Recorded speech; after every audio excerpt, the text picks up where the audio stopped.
गोविंदा जी। राधे राधे। राधा वल्लभ श्री हरिवंश महाराज जी। महाराज जी, मैं एक किसान हूँ और महाराज जी ये कह रहे हैं कि ये पिछले 6 सालों से एक संस्था में कार्यरत हैं जिसमें अलग अलग गांवों में जाके घरों से रोटी मांगते हैं और शहर के अस्पताल व अन्य जगह के बाहर से आए हुए मरीजों व जरूरतमंदों को भोजन वितरण करते हैं। महाराज जी, इनका प्रश्न है कि उसमें कभी कभी नशे से युक्त व्यक्ति भी भोजन प्राप्त करने के लिए आ जाता है, तो हम उन व्यक्तियों को दें या क्या करना चाहिए? मतलब हाँ, यहाँ भोजन के लिए भूखा आदमी केवल देखा जाता है, ये नहीं देखा जाता कि ये नशा पाए है या नहीं पाए, नशे से रहित है या नशे से युक्त है। जैसे डॉक्टर साहब को कहा, भूखे आदमी के लिए पात्रता नहीं देखनी, वो चाहे कुत्ता हो, चाहे देवता हो, चाहे मनुष्य हो। अगर भूखा कोई व्यक्ति है और हमारे पास अन्न है और वो याचना या जो हम बांट रहे हैं वो आ चुका है, तो पहले उसको पेट भर करके भोजन, जो दंड विधान उसका होगा वो जानेगा। हमारा कर्तव्य हमें भोजन पवा देना, उस समय नहीं देखा जाता। जैसे माता अपने बच्चे को भोजन पवाती है तो 4 बच्चे होते हैं, उनमें एक अच्छे स्वभाव वाला, एक बुरे स्वभाव वाला, लेकिन परोसेगी तो सबको समान परोसेगी। ऐसे ही अगर हमारी ये सेवा चल रही भोजन पवाना और उसमें कोई भिखारी आके बैठ जाता है या कोई नशेबाज आके बैठ जाता है या कोई जनरल भूखा है आदमी बैठ जाता है, तो हम उसको आदर पूर्वक पवाते हैं। हम ये नहीं देखते कि वो नशा पाए कि नहीं।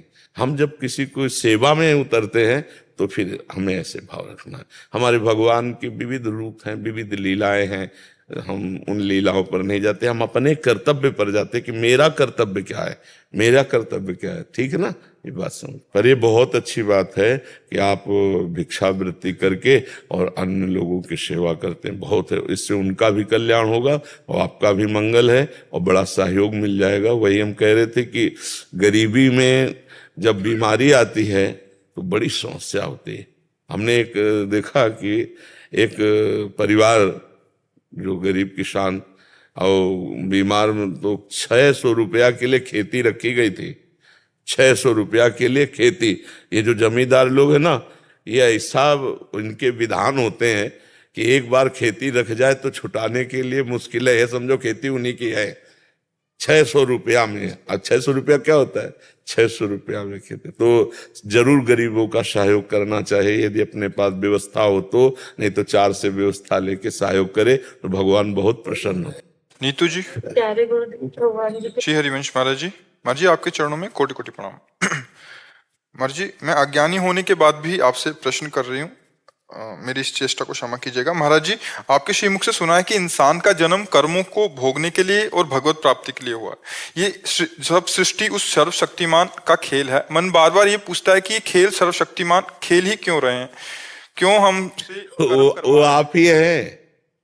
जब आप ऐसे पूछेंगे ना तो हम ऐसे उत्तर देंगे कि वो आप ही हैं। आप इच्छा खेल की बंद करो, खेल खत्म। इच्छा आपकी, आपकी इच्छा, आप इच्छा का त्याग करो। अभी आप जीवन मुक्त हो। आपका स्वरूप क्या है? ना आप स्त्री हो ना पुरुष हो, आप भगवान के स्वरूप हो, आप पूर्ण परमात्मा का स्वरूप हो। जैसे कह दिया कि हम तो भगवान के अंश हैं, तो पूर्ण का अंश पूर्ण ही होता है ना। पूर्णात् पूर्ण मुदच्यते। अगर उसमें कुछ बचाया जाए पूर्ण में तो पूर्ण मेवावशिष्यते। पूर्ण का पूर्ण ही अवशेष होता है। पूर्ण परमात्मा अंश हो, इच्छा में बंधे हुए हो, भगवान और आप कहने को दो हो, नहीं वही केवल बैठा हुआ है। जैसे छोटा सा पंखा चल रहा है, इसमें भी वही बिजली है। जो इतनी बड़ी एसी को चला रहा है, इसमें भी बिजली है। देखो इतना प्रकाश दे रहा है, इसमें भी यही बिजली है, कोई और बिजली नहीं है। अर्थात सब में एक ही परमात्मा विराजमान है।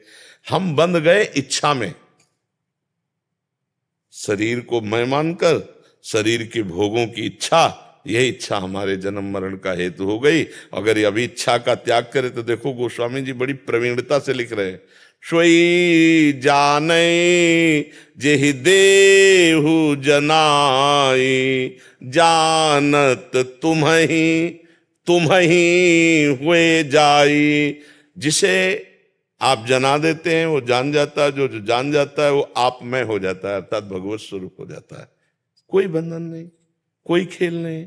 आपका बंधन है, आपका खेल है। आप खेल रहित होइए, आप इच्छा रहित होइए। यही तो साधना की जा रही। इच्छा रहित हो गए तो परमात्मा स्वरूप हो गए। आप परमात्मा स्वरूप हो गए, दूसरे आपको कहने लगे अरे ये तो साक्षात भगवान है। अगर स्त्री शरीर में पूछो तो आनंदमयी माता, ऐसी कई माताएं हुई जो दिव्य जीवन मुक्त महापुरुष हुई हैं। तो स्वरूप में कोई स्त्री पुरुष नहीं है, स्वरूप सबका एक है। अगर हम बंध गए, अगर हम फंस गए तो इच्छा में फंस गए। इच्छाओं का त्याग करो।